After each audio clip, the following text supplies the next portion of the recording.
The Museum of the Highwood has been part of the community for more than 55 years. Our collection focuses on the history of southern Alberta. The flooding of 2013 hit High River so fast that we had very little time to respond. There was no warning at all. We worked as quickly as we could to get everyone out and move whatever we could out of the basement. We had no time to move any of our artifacts at the off-site storage facility. We had an excellent disaster plan, but there wasn't even time to think about anything. We just had to leave. Finally, after 11 days, we found out that the businesses from downtown High River were allowed to come back in. So we walked over and we got halfway down the stairs and we saw that the mud had flooded the entire collection. Disaster recovery in the aftermath was a very steep learning curve. When Highwood flood happened, I really felt the real calling and need to go and help them. And so the first day that it was open, that they were allowed into their collection, I ran down to High River with all the things I could think of, bringing a wash sink, towels, soap, all kinds of things, and to see if I could help. And as it turned out, as soon as I arrived at High River, they were pulling the textiles out. So I helped that day. As it turned out, the facility there was really difficult, really challenging to work at. There was workmen who were trying to clean the place. There was workers who were there hired by the restoration company. There were conservators. It was just complete chaos.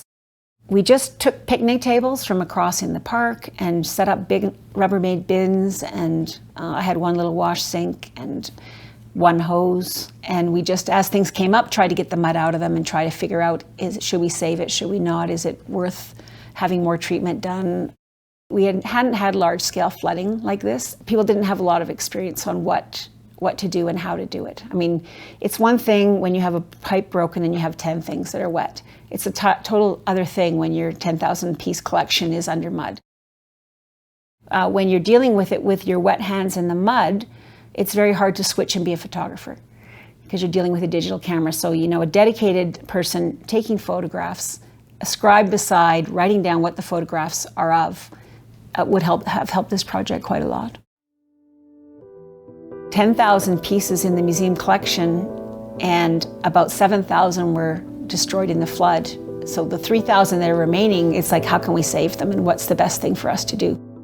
And unfortunately, most things, because they'd sat for so long, like anything that was wood, furniture, paper, anything like that, unless it was an extreme priority, just had to go into the dumpster.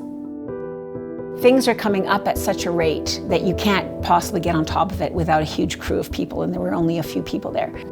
After the initial conservator crew left, there sometimes wasn't always time to rinse things off before they had to get bagged. In the meantime, the town was working under a big pressure to get the museum out of that space. So the museum was under a lot of pressure to work quicker than they maybe would have liked to. Ideally, if you have more time, you can label things, you can sort things, but when you're scrambling to save things, sometimes those steps get missed. The severity of this flood changed the way I think about preventative conservation and collections management. So we always had to figure out the best way, or the best technical way to deal with things. And the standards are that you wash it off with water and then bag it, blot it dry, bag it, if you're going to freeze it. Later, when we got the stuff frozen, it was hard because we didn't know how many pieces were in a box. One thing we learned in the freezing process is that people need to remember, like how you do your laundry, white, colored, black. And when you're sorting textiles, you need to put them into those colors, because the biggest damage we had was when the green skirt was beside the pale pink dress. And of course, the green dye ran all over the pale pink dress.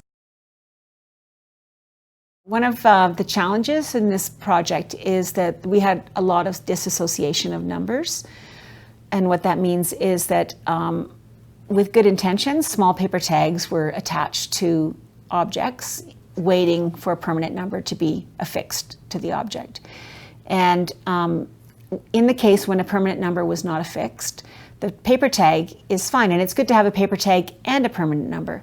But in some cases, there was only a paper tag. And what happened in the turbulence of the water is a lot of those tags came off the objects or got so much mud on them that you couldn't actually read the number.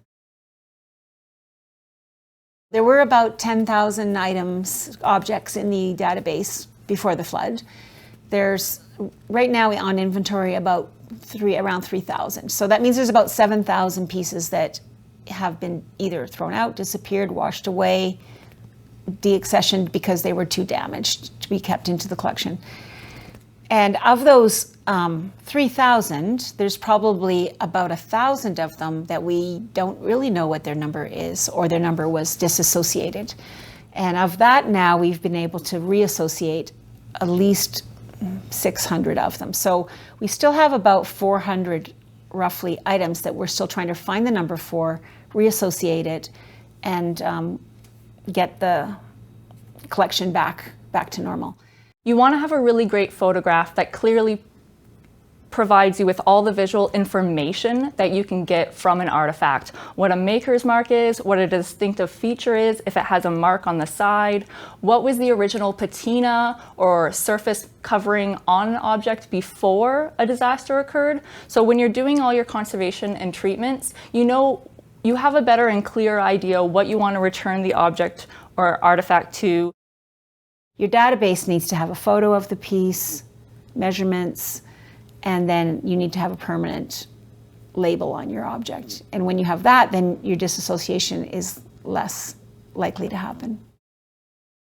One of the biggest things we learned in this project was what tissue paper does when it gets wet and muddy. And it doesn't handle very well. It kind of acts like toilet paper. It attracts dirt and it becomes awful, dirty, muddy, heavy, and it damages the textile that it's lovely interleafed between. So instead of using tissue paper, one product that we found is it's a spun-bonded polypropylene non-woven fabric. Might be a bit better solution than tissue paper.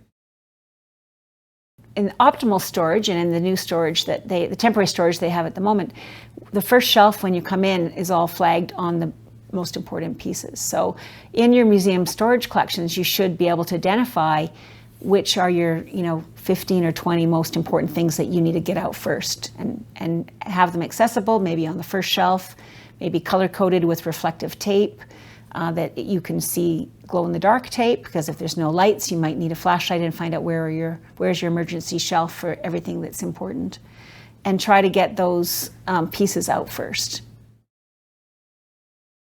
When you think of a disaster plan, it's actually a methodology of thinking of your workers. Like, you can't, in the time of disaster, go to a plan and tell you what to do, because it's too late then. You need to have workers that will understand when it's a disaster, this is the most important thing to do, and this is how we're going to start. And the first thing is also safety. Is it safe for us to go in and work? More often than not, volunteers will live much closer than other professionals that you will have coming on site for a disaster. And so ensuring that they're really familiar with the collection, they know what the priority items are, where the priority items are, will probably help a greater success and outcome in the long run. Coming into this and seeing and being exposed to such an aggressive work has been an excellent eye-opener for me, and a great opportunity to experience new skills and be creative with how I approach treatments. By showing, when people see the scope of the damage and the disaster, they understand. They're not as quick to judge what you might have done. And by sharing what you've done, people can learn, and then they can have more empathy to what you've achieved.